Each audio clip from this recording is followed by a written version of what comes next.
hello, good morning, good afternoon, or good evening, fellow tech nerds and real estate professionals alike. My name is Jake Youngs, and I am joined by our fearless commander-in-chief, Mr. Tech Jeffrey Raskin over here. This guy is the leader in the real estate tech world, as we all know. So we're back with episode 4 of the Tech 4 podcast, and kind of continuing on with our Paperless Office series that we've been doing for the last week. We are now talking about professional emails, and we're also maybe going to see a little bit of a tangent from Jeff on why you do not go with Cox emails for your professional email services. I mentioned that last time. Yes. Anyway, Jeff, feel free to take it away whenever you're ready. Yeah, so, thank you, Jake. If you've taken my email class before, you know that there's 3 basic types of emails. I'm not going to bore you with this, but we basically have a POP account, we have an IMAP account, and then we have either an Exchange server or a Google Suite, as it used to be known, type of account, a professional email account, which we'll get into. POP is the absolute worst emails of all emails out there. And this is where your ISPs come in. And even though a lot of them have got rid of it, ISP meaning the Internet Service Provider, Cox or CenturyLink, wherever you are in the country, those are the main 2 here. And they used to give you an email. It used to be jeff@cox.net or jake@centurylink.net. And they used to use these things called POP emails. Extra value add. It's the extra, yes, and then some. So bottom line is, it did nothing for you. It wouldn't sync your calendars. It wouldn't sync your contacts. It was just a horrible email system. And then even though both of those ISPs' emails have jumped to an IMAP, which is at least on kind of the same page as Gmail or Yahoo and things like that, the problem is that they are just horrible free emails, as most free emails are, because they are not basically getting any money out of it. So they're not going to support it. They're not going to contact you if you're having an issue. You aren't going to be able to contact them. And that's a problem with especially the Cox emails, which, by the way, Cox were getting so many questions about their emails that are not working. They actually said, hey, guess what we're going to do? We're going to go ahead and we're going to transfer it over to Yahoo, which is even worse because they are the #1 hacked email in the world. Well, you know what they say about Yahoo. You always have other options, right? And then some. Yes. That's what Yahoo stands for. You always have other options. And yet people seem to be okay with this until they're not. And they give me a call, and they give you a call, and they go, hey, by the way, I really hate Cox email, and you want to know what I hate even worse? Yahoo. And so that's kind of what it comes down to. So rightfully so. Rightfully so. Very rightfully so. You have other options. So I'm going to tell you, get a professional email. I'm just going to come out, blunt, say it. Go get a professional email, everybody. And there's so many reasons why, which that's what we're going to be talking about. Well, I think the first major question that needs to be answered, Jeff, is we know Google, Yahoo, Outlook, all the different options that are out there. These companies provide personal emails and corporate emails. What exactly do you define as a professional email? It is a beautiful question. Let's go back to what the majority of us agents have out there, and that's going to be Gmail. The majority of agents do have Gmail. Now, let's talk about this for a second. First thing is, Gmail is a beautiful system, kind of. It's free, my favorite 4-letter F word, yes. So we're going to go there. The problem with this is several things. So, number 1, who are you promoting when you have a Gmail account? Google. And by the way, they're already almost $1 trillion company, so they don't need any more advertisements, but that's what you're doing. Every time you say gmail.com, you're advertising Google, and you're just making it better for them, but okay. Here's the bigger issue with Gmail, is that the email that you put on your card and your business sign and things like that, this is what I see. Now, if it was just jeffraskin@gmail.com, jakeyoungs@gmail.com, kind of okay. You're still promoting Gmail. But the problem is that because it's been around for a long time and there's other Jeff Raskins in the world and there's other Jakes in the world, there's a good chance that you are not going to get that email address anymore. It's going to say, hey, by the way, would you like, Jake Young's 1722s at gmail.com? And some people go, yes, let me take that. I don't know about you, but that just looks so unprofessional. Yes. Or, even better, Jake, I love this one, right, is people just use their personal email that they've always had. So Which is not even an address that's related to real estate either. Let's see. A lot of the time. Let's go take a business card. And the business card looks like this. This is Susan Johnson, professional realtor, ABR, ePro, CRS, all these different acronyms and certifications and designations and, top performing realtor, all this other good stuff. And you go down below. Blondie@gmail.com. Well, it gets even better. It's like hotchick6969 at gmail.com. Exactly my point. It is the most unprofessional email. I thought you were trying to keep this PG. Well, okay. I said it was going to be a little bit R in there. So the point is, it is the most unprofessional email of all times. Now, if you want to send that out to your friends, that is great. We're talking about a professional business. I mean, could you imagine walking into a business, Fry's, Best Buy, you name it, and you go, can I speak to the manager? And yes, and let me give you my business card in case you have any issues. And literally it says... Fries@gmail.com. Exactly. I mean, you would all do exactly that. You would laugh. You would say this is the most unprofessional thing. But what happens to the most of the agents? We use this unprofessional email. Is that fair? Yep. Okay. Very fair. That's what I mean by an unprofessional email compared to a professional email. Now, a lot of people will say, well, Jeff, I have a professional email because I happen to hang my license with ABC Realty. Okay? So now I get... Oh, hang on. Pause right there for 1 second. Never, ever, ever use the email that your brokerage gives you for one simple reason. If you leave and you have to go somewhere else and you've been with this brokerage for 15 or 20 years and all of a sudden your email address changes, do you know how many people you have to notify that your email address has just changed? Not to mention you've got to reprint all of your business cards. And what if your brokerage email was a proprietary system to where they won't even let you get access to it the second you walk out the door? Oh crap, all of my contacts were in that email. What am I going to do? I will never ever tell anybody to use their brokerage email address unless it's a pass-through. Then it's a maybe. But anyways, there's my tangent on that one. Which, by the way, you stole the words right out of my mouth, but here's the thing. They will cut you off like a minute afterwards. I cannot tell you, Jake, how many people have literally called me and say, Jeff, I just severed from my broker. I'm like, okay, and I already know the questions to ask. And before I say anything, they go, I just want to let you know, they cut me off as soon as I severed, and I can't get any of my emails, my contacts, my calendar, and all that other good stuff. And by the way, because I'm brutally honest, I know you're brutally honest, and in class, I said when I was doing a class for a brokerage, I go, never, ever, ever use a brokerage email. And guess what they did? They go, you'll never teach her again because you're telling our agents not to use our brokerage email. My goal is, basically just to let the agents know that if they do use their brokerage email and you leave, and by the way, there's a really good chance you're going to leave sooner or later. Especially if they're brand new, they're probably going to be moving on within 6 months. And that's what it comes down to. You're screwed, everybody. Like all the business cards, all everything, you're screwed. So let's go back to that professional email that brands you, and you, and nobody else. And no matter where you hang your license, you can move as many times as you want, but that email is always going to follow you. Yeah. That's what I consider a professional email. Love that example. Okay. So where do you want to go with this? So there's there's many places to go get professional emails, obviously, out there.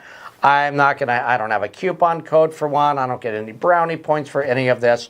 But sooner or later, we're going to have to talk about companies out there that actually do this.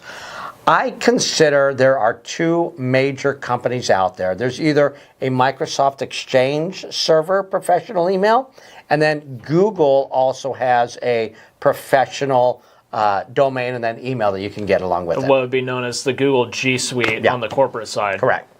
And so I used to actually say go directly to GoDaddy. And once again, not to promote GoDaddy. I know, not to, because I don't work for them. I don't do any of this. But the only thing that I will say is GoDaddy does sell the Microsoft Exchange server emails along with the domain, although the domain has nothing to do with Microsoft. And then when they do that, the only thing I will say is that they will give you, I'm going to say for the most part, English-speaking tech support help 24/7, but they can also get a little bit spendy. So what I'm going to tell you to do... And they are headquartered right here in Scottsdale, too. They are. So they're here in Arizona, so keep the economy local. But the other way to do it, which I'm going to say, if you're transferring from a GoDaddy to what I'm going to say Microsoft, I'm going to say it is a little bit difficult, so don't try this necessarily on your own. It can be dangerous. No, it's not, but it can be a little bit tricky. Don't push the red button. Exactly. But if you go directly to Microsoft, actually, and I'm not pitching Microsoft products, but I'm saying the email address that they offer. So what you can do is you can actually go get your own domain. And you can buy that for a penny through GoDaddy, right? Yeah. So go get your own domain.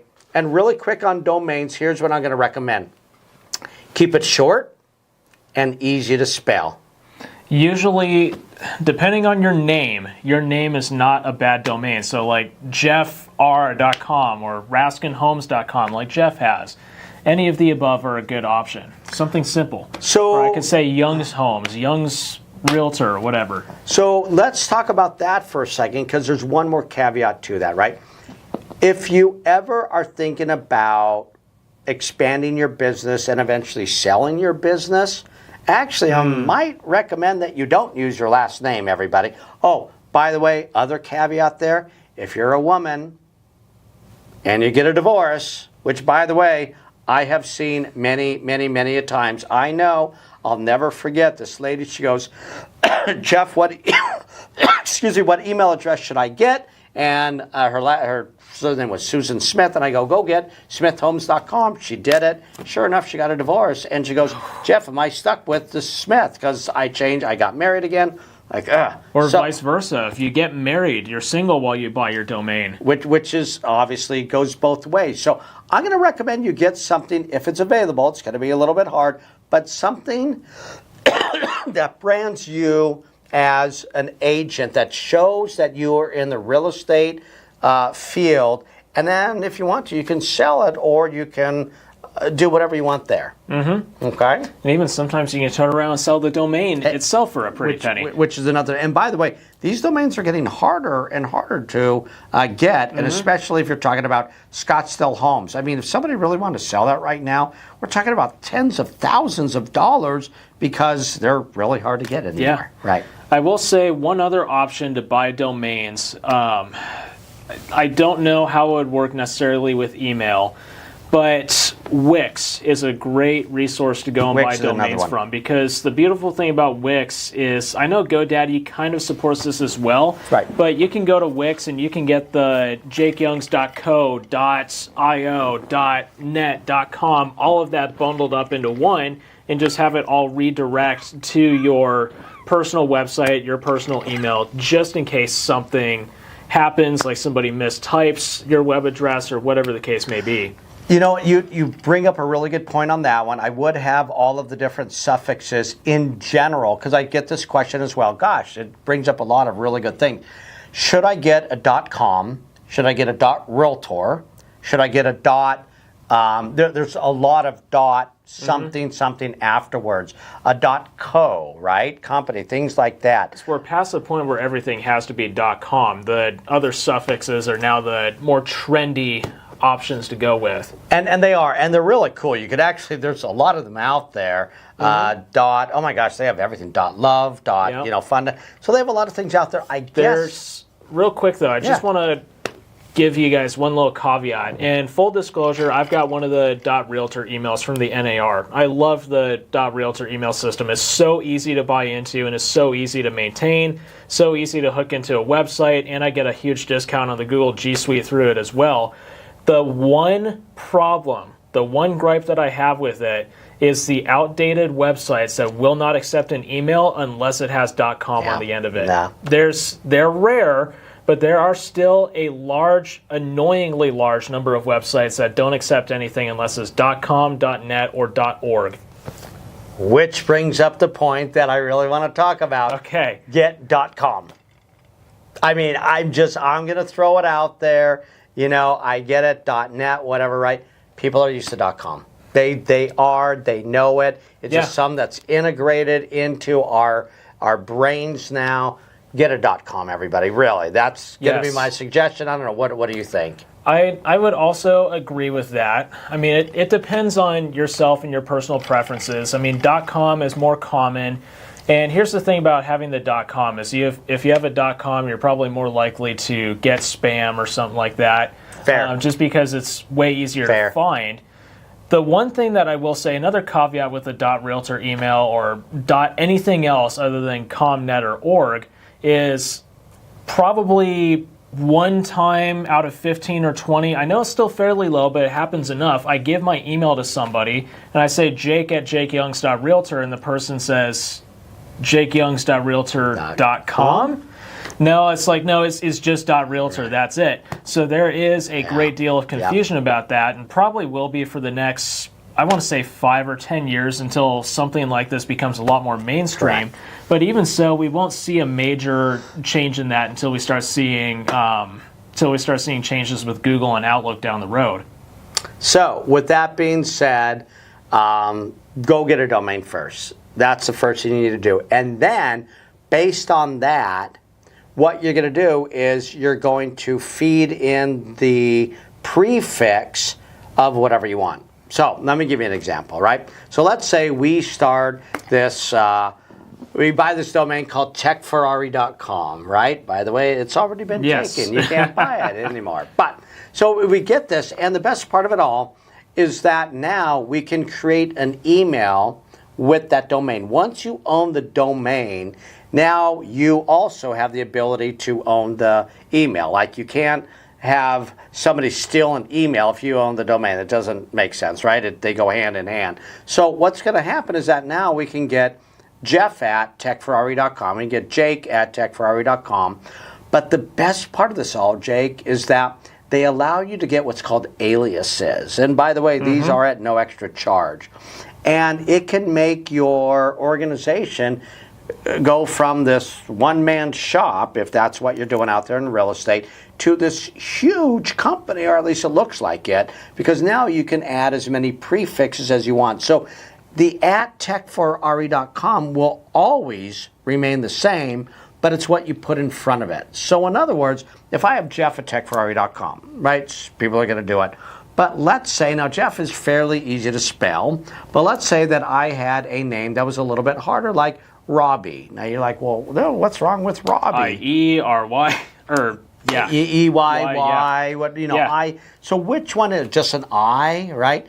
And that's the problem, everybody, because if you don't hit that right on the head with those exact letters, guess what? You ain't getting your email. And so here's the best thing with the aliases. You can put whatever spelling you want, and it's still going to get to you. So in other words, I can go ahead and do Robbie with an IE. That's the real way, right? And then I can put in these aliases, Robbie with a Y, Robbie with just an I, and as many as they want. But then you can go and once again make yourself look like this big organization. I could say offers at techferrari.com. I can say homes at, home without an S at. I can do accounting at, paperwork at. You can do whatever you want at, and then that domain. And like I said, it's so beautiful. It makes you look like this huge organization where really it's not. It's going to your original email. Yeah, Jeff is a huge nerd if you guys can't tell. You know what? I just went in yesterday to add a couple of more. I have to tell you, this is no joke. I'm at 130 aliases right now. Can you name all of them? No, I can't. I can't. But I can look at them, and pretty much no matter what you put in front of Tech Ferrari, for the most part, it's going to go to me. And to be, just to be brutally honest, I do have other staff members working for me. But bottom line is, they see everything. Oh, that's the other thing. It goes to whomever I want. So in other words, I can have my VAs, my virtual assistants, or my office or whatever. They can see my emails. And then when we get into this a little bit more, you'll see that they not only can see my emails, they can also see my calendar and my contacts. And it gets to the point, I guess, jumping right into it, they can all actually manipulate my calendar. And actually, that's what they do. I don't even know what I'm doing tomorrow, but my assistants do. And then I look at my phone or my computer or any other device, Yikes. and it's there. I know, a little bit crazy. But let's go back into email. So that's my thought process is, so what is a professional email? It's an email that brands you and nobody else, that's going to follow you no matter what. So it's not going to go back to this organization like the brokerage or things like that. And then, once again, it's where I can add these different aliases where I can, once again, make myself look like this big organization. And then one last thing, you're like, well, Jeff, what about my Cox email that I've had for 50 years? Or what about my Gmail that you told me not to use anymore? Well, here's the best part of it all, Jake. You can simply forward any one of those emails to that professional one, and guess what? Yeah. No harm, no foul. You don't need to change your business card. You don't need to change your sign writers. You don't need to change anything. It will just forward to that professional email, but then when you email back, then it will come from that professional email, and they're like, wow, this looks really professional. You can always do a pass-through, or if you've got that email that you've been storing emails in for the last 50 years, number one, I applaud you. That's a huge feat right there. AOL? Yeah. I know people who use that. Big producers. That's still around? Yeah, oh, you don't even know. Oh, gosh. I know. I was going to say, the other thing that you can do is whenever you're forwarding emails onto your old email address, you can always just blind carbon copy yourself in on the email. Nobody ever knows it's there. Correct. Except for you. BCC is wonderful. Love that, right? Mm-hmm. So, anyways, professional email, great way to go. Forward it through. I will say one thing. There's one caveat to that. The only email system in the world that I know of that doesn't forward, are you ready for this one? Take a guess which one it is. Cox. No, actually, Cox actually will allow you to forward. Now, I don't know about Yahoo. I think Yahoo actually does. Yeah, Yahoo but does. Second guess. AOL? It is. Oh, It really? is. Yeah, I'm not joking. AOL does not want you leaving AOL, everybody, right? So when you got mail, it literally wants you to stick with them forever. So in other words, you can't forward an AOL email address. Well, what if I reply? What if I reply to the email to forward it off to? Oh, wait, I get what you mean. Yeah. You see what I'm saying? Yeah, you can manually forward it, obviously, but I'm talking about the pass-through to automatically go through. Which, by the way, just to be clear, that's what I'm talking about. I'm talking about so you could go into the systems and say, hey, every time I get an email through my Gmail, simply forward it to this new professional email, and then you can go from there. That's what I mean by, okay. I get you now. I thought you were talking about manually forwarding. No, oh God, no. Man. No. Who doesn't support that? No. Yeah, I definitely don't. So, I mean, cool. It wouldn't surprise me if Cox didn't, but yeah, that's cool. Cox does allow you to do that, believe it or not. Yahoo, I actually need to double check on that, especially since it took over for the Cox emails. So I'll look into that again. I've got a Yahoo account. Okay, so you know what I'm talking about, right? Yeah. Yeah, barely use it, but I've got a Yahoo account. So let's talk about, I think that's huge in of itself, but let's talk about one other thing, and that's the syncing of your calendars and your contacts. Okay? Yes. So let's talk about Gmail, and then their contacts and their calendar. The thing that I absolutely, oh my gosh, where do I even go with it? There's so much to talk about here. So first thing is, with the web-based version of Gmail, and if I want to make a calendar event, I love it that you can't go directly from your email into creating an event. You need to separately create that event in Gmail. Does that make sense? Yeah. Whereas with a desktop-based version, I guess I don't want to get too much into online and desktop-based versions such as web-based Gmail versus desktop-based version of Outlook or Mac Mail. But I can literally just drag and drop an email directly into my calendar, and it will literally sync the whole email so that when I look at it on my phone, which you can do, which I'm going to go into more detail about that one because it syncs everything in the cloud there, kind of to piggyback off of our last podcast that we did. And so now I can go ahead and do that, and everything is right there. And I can do that with contacts as well. I can literally drag and drop a contact from the email, and it automatically puts in the name and the email address. And now I could go ahead and put in, obviously, the phone number and other things. You can put in attachments, and it is just beautiful. And once again, all of this is platform agnostic. So in other words, I don't care. I get it on my native app through my iPhone, through the iCal and the iContact, and with your Google device as well. You can do it natively. You don't have to go into the Outlook app or the Google app. So I've actually got kind of an interesting question I want to bring up Shoot. for you. This one's probably going to dive a little bit more into email software and different applications. And I ask you the question because I've got my personal choice answer to it. But let's say I am John Doe Realtor, and I've got 6 different email addresses that I've created throughout the phase of my career. I didn't know aliases were a thing, so I had to make johndoerealtor@gmail.com, John Doe 1 Realtor at gmail.com, John Doe Contracts at gmail.com. What would you suggest as far as consolidating this? And gosh, Jeff, is there a way that I can view all of my email accounts in one place at one time? I'm glad you asked. Here we go, guys. This is where it gets good. Here we go. Okay. Not everybody is going to like this answer, but I think if I explain the background and why I like my systems, whether you agree or not, I think that you can at least understand my reasoning here. So hear me out on this one. I am actually going to be, and I do use a system that came out probably, I don't know, 30 years ago, something like that. It happens to be called the desktop version of Outlook, which, by the way, you can use Outlook on a Mac or PC, just to let you know. 100%. And people go, well, Jeff, oh my gosh, that is so antiquated. It came out. You should go with the new thing, which is gmail.com. And yeah, you know, already know my answer on that one.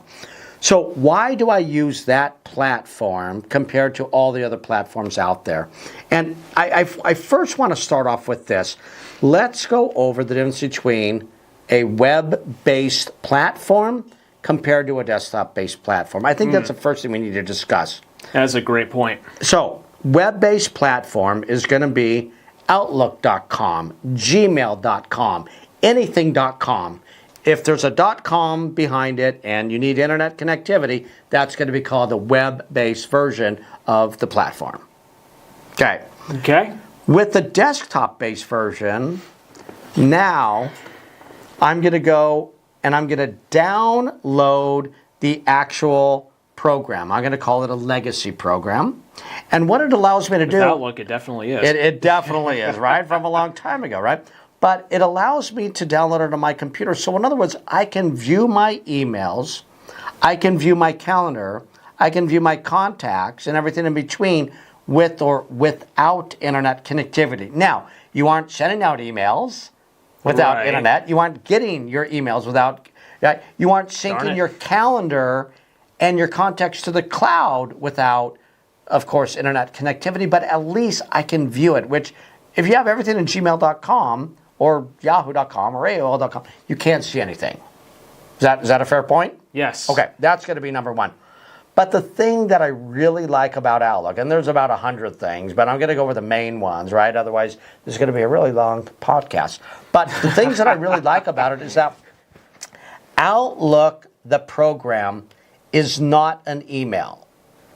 Right. It's a program that allows me to get any email I want. So I don't care whether you have that AOL, or you have that Gmail, or even if you have that Cox or Yahoo email. It's unfortunate, but anyways. It is. But even if you do have it, I can get all of my emails in one place. And it's going to be a separated inbox, going to be a separated outbox, going to be a separated spam box. and so forth and so on. And I absolutely love that. So in other words, I don't have to go to gmail.com to get my Gmail and yahoo.com to get my Yahoo and to go to AOL. I don't need to do that. You would have to go to 3 different places where I only have to go to one place where I could see all my emails in one platform. Okay? That's a great point.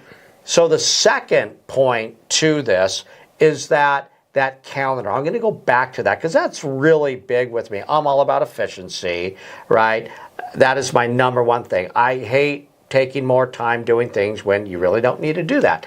That calendar is making a calendar event is a great example of this. So once again, with Outlook, the program, I can take my email and I can literally, now if you have a touch screen, right, I can literally just take my finger and drag and drop it up to the little, I know, I'm a big on touch screens, right? But I can drag and drop up to the calendar icon and it will literally make me a calendar event. And it will bring over the whole body of the email so that it does sync to the cloud, which we'll get into that in a little bit. Then on my iPhone or whatever, I can see all of the chain, the whole thread throughout. Same thing with the contact, as I just mentioned, so I'm repeating myself. Yeah. Literally drag and drop it over, which, by the way, is not even possible in any web-based email.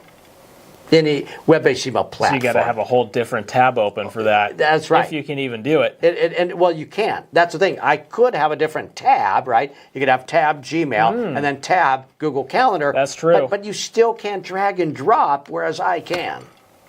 Love Outlook. It's wonderful. That's a great point.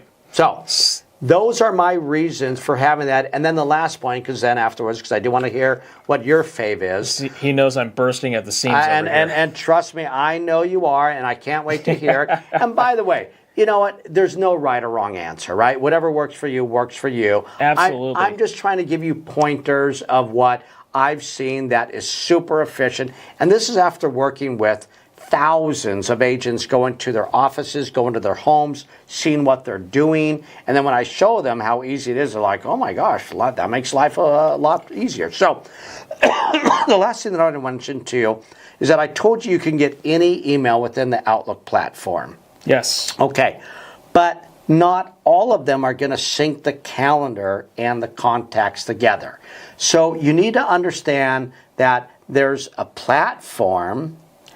And then there's the email system, in this case an Exchange server or a G Suite, that will now allow you to sync the calendar and the contacts. So an IMAP will not allow you usually to sync the calendars from platform to platform, nor will it allow you to do the contacts from platform to platform. So if you have Gmail, everybody, I just want to let you know, and you're like, well, this is super cool. I can drag and drop it into Outlook, just like Jeff said. Well, that's great and dandy, but it will not go up into the cloud and then go to your iPhone or your Android phone. That is super important because that's the big piece of the puzzle. Whereas if you have your professional email, the Exchange server or G Suite, to be fair, you can now drag and drop it in to there, and then it will sync to all your different device platform agnostically. Yes, great point. Cool? So getting into my solution, if we're talking about platform agnostically here, for me personally, I don't use the drag and drop method that Jeff is using. For me personally, it sticks in my head a lot more if I enter my events manually into a calendar. It helps me remember more of what I'm doing, what's going on, and I get things set up a very specific way. Not saying that his way is wrong or anything. I just prefer doing stuff manually because I remember it better. And by the way, really quick, I think this is good for our audience, right? Yeah. That we're not on the same page on all these different subjects, right? There's a lot of things, right? Like the last podcast, you're like, no, Jeff, like screw OneDrive. I like this better. I think it's great that we get kind of different opinions here to see, because there's no right or wrong way on any of these. It'd be very boring if we were on the same page. Extremely boring, right. So actually, I'm glad we're having this conversation. Okay, perfect. So am I. Anyways, there's 2 pieces of software that I really enjoy using. One I use for email, one I use for my calendar. There's a calendar app that I use. It's called Notion Calendar. I use it on my Mac and I use it on my iPhone. Drives me nuts that they don't have an iPad version of it, and it has a major limitation in that it only supports Google Calendar. So you have to have a Google Calendar account to use it, which for me is not a big deal. I schedule everything through my personal Gmail anyways. It's not the end of the world. I want everything there on one page. So Notion Calendar is my personal favorite app, and it's mostly because I prefer everything that I can get a desktop version of. I'd much rather use it on the desktop instead of having to open up 30 different tabs in my web browser. I've got 30 different apps open on my computer. It's easier to find stuff in my taskbar than it is in my web browser. But anyways, that's a totally separate tangent there. Notion Calendar is my preferred choice for the calendar app, but here's the thing. When it comes to working with emails, my personal favorite email app to use is this app called Spark by Readle. Now, Readle, they're a developer based in Ukraine, and they make a lot of software for Apple devices primarily, but it is supported on PC as well. They're the ones who made PDF Expert. I used to use that all the time on my iPad. That's how I got started with these guys, is because of PDF Expert. Got it. Then I found out that they had Spark a couple of years ago when I was looking at consolidating all my emails into one place. So, I started digging into this thing, and it's like, all right, this is great that I can get my personal emails in here. And probably about, it wasn't too long after I signed on with you at the school, probably about a year and some change ago, I started to get to the point where it's like, all right, I've got all of my emails open, I've got my personal emails in Spark, but I want to keep my business emails separate. And that's the thing is I want a good app where I can keep all of my email accounts, personal and business, in one app, and I can just jump back and forth between my different accounts. So the beautiful thing, the two features that I love about Spark, right? Number one, it sounds so simple, but the email signatures, right? Not every platform will sync. If you have an image for your signature, not all of them will sync from one device to the other. Spark does that, and I've got a different signature set up for each of my accounts on Spark. So I've got my Realtor email set up with my Realtor email signature. I've got my Tech Ferrari email set up with my Tech Ferrari email signature. And here's the other thing, is I can get all of my email accounts brought into this one app. And they have this thing called a unified inbox, which is all of your emails go into one place. Now, here's the real thing that really finally sold me on moving everything into one spot, is getting that... getting those business emails separated from my personal ones, because I want to view both of my personal emails in one inbox, but then I wanted to have my business stuff separate from it. So I had a way to exclude my business emails from my personal emails, so I can look at those separately. I'm not mixing up my real estate emails with my Tech Ferrari emails, or vice versa. I'm getting everything separated the way that I want it to. And to be fair, they do have a calendar built into Spark. It's just not one that I like to use. I prefer using Notion because I like having two separate calendars, and I love the way that Notion lays it out as well. Plus I can, it's a Google Calendar thing, but I can drop all my Zoom links, all my appointments and stuff into Notion Calendar, just open it up on my phone. If I've got my address in there, so the next appointment I'm going to, just open it up, click the address, navigate straight to it. And yeah, I think those are my answers for what I'd like to do. That's kind of interesting. So what I'm hearing out there from you is that you like to use multiple different platforms to do what I'm doing in all one platform called Outlook. Calendar, contacts, emails, drag and drop, and you're just deciding to be inefficient by using a couple different things. Sure, yes. But here's one other thing, actually, now you mentioned it with the contacts, that I like about Spark, is whenever I send an email to a brand new address, or an email comes in from an address, it automatically stores that in its database of contacts. Right. So I can go from my Tech Ferrari email and send an email to somebody using my Realtor email, and that email address, that contact for the person I'm sending the email to, is just going to exist no matter what email I'm sending it from. I see. Yeah, that's cool. Look, like I said, and I'm being serious about this, that there is no right or wrong way. It's whatever works for you. Is all we're trying to do is tell you what we are using out there. If you think it would make your life easier, try it out. If you're thinking like my system works, stick with that. right? Now, except for the email, I'm still a big believer on the email thing, having a professional email compared to a non-professional email. That has nothing to do with the system. So that's another thing that I do want to bring up. I want to make sure that people understand that an email and a system are two completely different things. Correct, right. Yes. So what I'm seeing out there is that people say, oh, well, I have Gmail, so I need to use gmail.com. No, you don't. I have AOL, so I need to use AOL. No, you don't, everybody. An email is separate from the platform. Most people think that just because it's Yahoo, you need to use Yahoo. No, you don't. You can get that in a multitude of platforms. Outlook is just one of them, right? Mm-hmm. There's a lot of other platforms, Spark, whatever. Just like Spark, there's correct. 30, I can think of 30 different apps on the App Store that do the exact same thing Spark does. Yeah. And so it's just a matter of the look and the feel that you like from the platform that you want to use. So I think that's super important because I truly believe most agents don't understand that concept. I mean, I have people all the time, they're like, well, I use Outlook. And I'm like, okay, but what email do you use? And they go, Outlook. And I'm like, no. Unless they really do have an Outlook, because Outlook does that. But most people do not. I'm like, no, what's your email? They're like, oh, I have Gmail. And I'm like, okay, so what platform? And they're like, well, so people don't understand that just because you have an email, once again, sounding like a broken record, the email and the platform have nothing to do with each other. That is actually a really, really good point. I think it's powerful. One other thought that just popped into my head is kind of related to email, kind of not. Jeff, I'm sure you'll agree with me on this one. When it comes to your computers, your cell phones, your iPads, all those different devices like that, I can't stress how important it is to make sure you're using the same apps on all your devices. You don't want to be using Apple iMail or Apple Mail on your iPad, and then you've got Outlook on your Mac. You don't want to be using Gmail on your iPhone to try and service everything.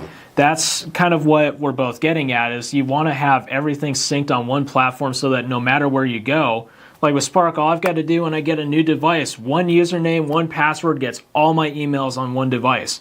And it looks exactly the same. And also, to that point as well, you're talking about knowing what we're using and things like that. The thing that I think really got me started with Spark is I was already using PDF Expert, had been using it for several years at that point. So having pieces of software, even the whole Microsoft Office suite's a great example of this. Having pieces of software that feel similar, work similar, do similar things, that's a really huge deal. And that right there, just having similar pieces of software will help speed up your workflow 10 times over. You know what? I'm really glad you brought that up. This might be going a little bit too much down a rabbit hole on this one, but let's take Microsoft Office really quick, even though we're talking about kind of professional needs. But if you use Office, so once again, Word, Excel, PowerPoint, Outlook, all this other good stuff. If you use an acronym, most of you know what I'm talking about, where you can go ahead and put in an acronym and then it will spell out the whole word. It's called autocorrect feature if you want to Google that one. And if I put in JR in Word, it will come out with Jeff Raskin. So I'm typing, I just do JR and it will automatically come with Jeff Raskin. I don't need to spell out Jeff Raskin. What happens if you need to say Junior? That is a great question. And I'll actually, no, it's actually a really good question because it's happened to me many times, and I'll actually talk about that. So I've got a solution real quick for Apple devices if you're doing that. Yeah. So like I've got NAR set up to automatically translate to National Association of Realtors. Yep. Come to find out, if I type in NAR, translates to National Association, you get the idea. But if I type in NARR and then delete the second R, it leaves it as NAR. Wow. Okay, so you decide to take that path. I take it a little bit different. If I wanted, because I have the same thing, so if I type in NAR, it's going to come with the National Association of Realtors. It's automatically going to do it. Is what I do, and this little trick is going to not only teach you about this, but anything on there. I use a great feature, a little function called control, and for you it would be command, and it would be, what is it again? I forgot. On the Mac? No. I'm joking with you. Okay. But it's Z. So if you do Z, That makes sense, everybody, yes. right, it undoes what you did. So if I do NAR, and I really wanted it NAR, didn't want to spell it out, you do Control Z, Command Z on the Mac, and what it will do is just, it will go back to NAR. But, so great question on that Mac is a little bit more finicky than that. Really? Yeah, it can be a little bit troublesome with doing that kind of stuff. Okay. On the iPad or on the iPhone, it's really, really easy, but on the Mac, it's really weird. I'm glad he corrected me on that one, because obviously I don't know Mac. So, okay, I thought it would be very similar, but I guess not. So, JR, and you want a Junior, because I have this all the time. You just do Control Z, and then it will go back to Junior. So, but the point that I was trying to make to you is that those autocorrect features that I create on my Word product will now translate over to Excel, Outlook, Publisher. So I don't need to keep on doing it for each one. So I love the uniqueness of how they all work together. Or you can just get an Apple ecosystem and they just sync up all your I knew devices. that was coming. I knew that was coming. Yeah, and to be fair, like I know you've taught me how to do it on Windows, but man, it's a pain in the rear end on Windows compared to Mac. There's some things that I've realized that work really well on Windows that don't on Mac, and vice versa. And you know, there's no rhyme or reason to it. It's the ecosystem there, and it's what it is. But I just love my autocorrect feature, everybody. It is the most beautiful thing. Oh, and by the way, it doesn't have to be just a single word. You can literally put out a whole sentence. I put in NAR 9, and it says per NAR Article 9 of the Code of Ethics, and it spells out a whole paragraph if that's what you wanted to do. Jeff and nobody else within the Realtor ecosystem does this. and I want to let you know, you remember I said my aliases, I have about 130. I am not exaggerating. With my little autocorrect feature, I have to have like over 200. Now, the only bad news is that you have to remember those acronyms of what they are. And so actually, we'll get back on track with emails in a second, but I've got a really good system for memorizing what the acronyms are. Let's hear it. So just like, you know, for example, with in case you missed it or something like that, and it sounds like you're doing the same with Jeff Raskin Jr., every single time if I'm doing like an entire sentence or a phrase of words, I always do the very first letter of that word, and I make sure that it's capitalized. So when I need to type in Jeffrey Mr. Tech Raskin on a website, I type in JMRT, all caps just like that. Usually, I know it's kind of the default system, but usually if you can remember what the first letter of each word in your phrase is, it's usually an easy way to remember it. Yeah, and that's a great way to do it. I mean, most of the time, that's what I do. I mean, I have good morning, good afternoon, good evening. So, GM, J, G. I mean, it's pretty easy, and I know that I'm going to get it. And then sometimes, you know, like I have, this is kind of interesting, right? So I have GoDaddy and I have Google Drive. They happen to both be, you know, GD, right? So I'm thinking like, how do I do it? So now I'm used to it so much. I do GoDaddy, I do GDD, because I had to add an extra D in there, and then just some that you just gets ingrained in your head. So I know my own acronyms to an extent. Sometimes I'm like, why didn't I put that in there? And then I type it and I'm like, oh, I did. So sometimes I forget about my acronyms. Yikes. I know. But I have a lot of them out there. Okay, so back onto the professional email, the platform, we've already addressed that. We got the difference between the email and the platform. We already know that. What else am I missing? Gosh, you know, I can't think of anything else as far as professional emails. I mean, we'll have to do a whole separate thing on like business cards and email cards and things like that. Yeah. But I would say that's one of the other major things when it comes to your emails is making sure that you've got a really good email signature put together, because you can have a super professional email, you can have the coolest email address around, but if your signature looks like dog doo-doo, then it's just going to kill the entire thing. So you got to remember, people are going to remember the worst aspect of everything, not the best aspect. So I think that's what I would say as far as emails go. I just thought about one last thing before we take off here. Do tell. Make sure that in your signature, and by the way, I'm going to go back to Outlook for a second. I can actually, depending on the email, I can have a separate signature for each email that you mentioned before, but I can also mix and match. So in other words, I can go ahead and right-click on my signature, and it will do any one of the 5 signatures that I have, regardless of the email. So I can either have it matched together, or I can have it. So I just want to mention that. But here's what I really wanted to say.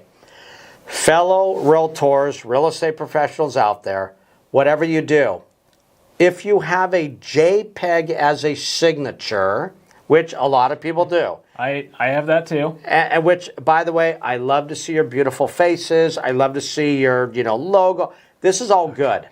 I know where you're going with this. I know you know where I'm going with this, because here's the thing. If it's a JPEG and somebody's looking at it on their phone like I do at every red light, everybody, I'm not going to lie, and I want to call you, guess what I'm not able to do? Can't click on it. I can't click on it, and it will not dial you. Okay? You didn't go where I thought you were going to go. Oh, okay. I thought that was the obvious thing, but what were you thinking? You said something about profile pictures, and I was thinking realtors and their 30-year-old profile pictures that they haven't updated in so long. See, you said it. I didn't. I guess I could have gone there as well. Should we talk about updating their photos and not their prom photos from their high school days? Yeah, we'll save that for another episode. That'll be another episode. We'll spare you guys that for right now. But seriously, everybody, make sure, if you want to put in that JPEG, that's no problem at all. But make sure that you also, even if you just type in your email address separate from the JPEG, people are you got to make it a clickable link. Because if it's not clickable, I'm telling you, people aren't going to call you because they can't remember 7 digits.